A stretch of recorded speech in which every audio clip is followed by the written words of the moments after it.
What's up, Explorers? I'm Jeff from the Cloud Explorers, and welcome back to the Microsoft AI Advent Calendar, the Winter Party Exploration Series.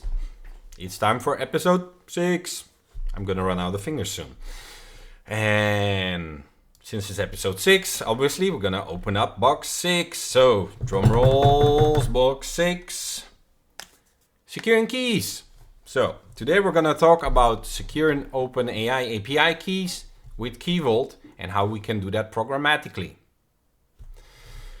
So let's jump in. There isn't much documentation available that I can start up with except the standard documentation on Bicep and how to do stuff, so I rather show it to you. So what are we going to secure? Well, first let's see.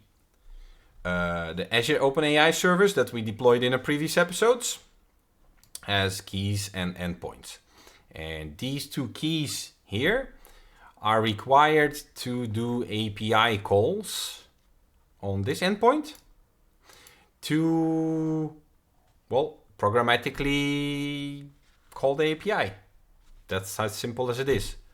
However, so a lot of the guides basically tell you, well, you need to put key 1 or key 2 somewhere in the parameters, in the properties, etc.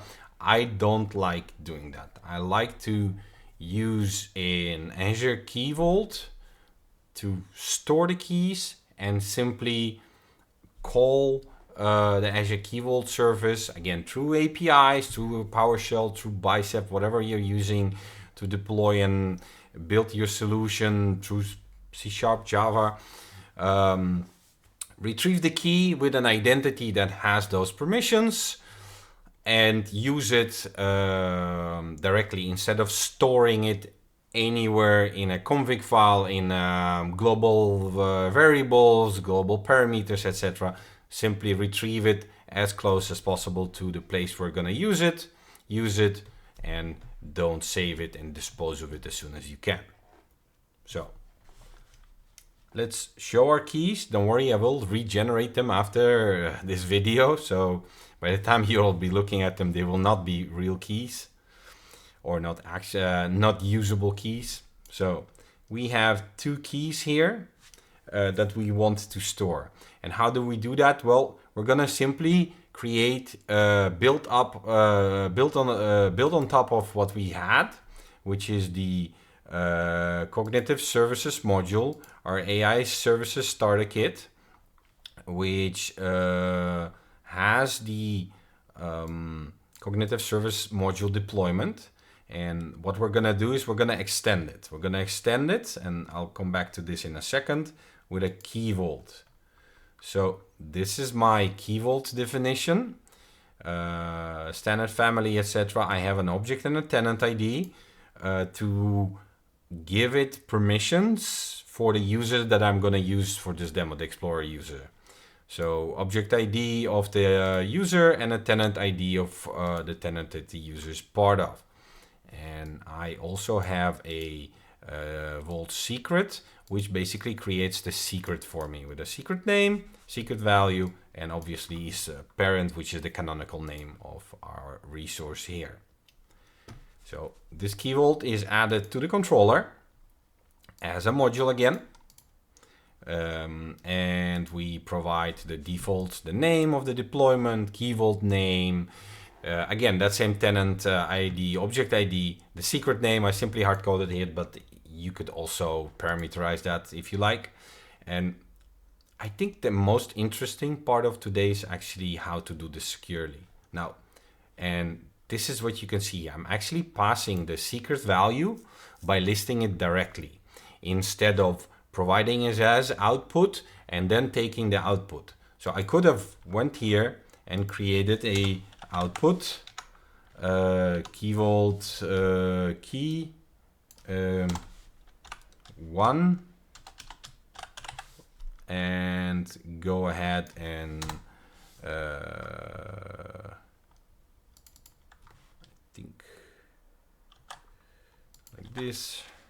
Oh, sorry, I'm doing it at the wrong place, as it shouldn't be here. I could have gone to the service let's go here, key 1, go to cognitive service dot list keys, and then do key 1. However, this is considered a bad practice. Outputs should not contain secrets. This is because our outputs are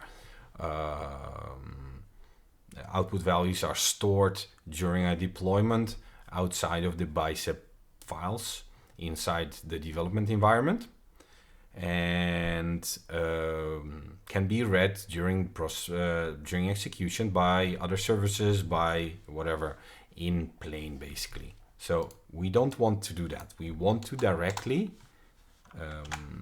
reference the service, and to be able to do that, there's a neat little trick. First, we deploy the cognitive service as we've done before in the previous episodes. Then we go ahead and we retrieve that service as an existing service. What this allows us to do is to call the list key function on the resource directly. Because this is a module, we can't do something like this. We can't do cognitive service.list keys. Why? Because the module doesn't contain the list key function. The actual resource contains it. And the resource in our case is stored inside the module. So after running the module to create the resource, we simply get the resource as existing here by providing the existing keyword by reusing its name, which we used to create it.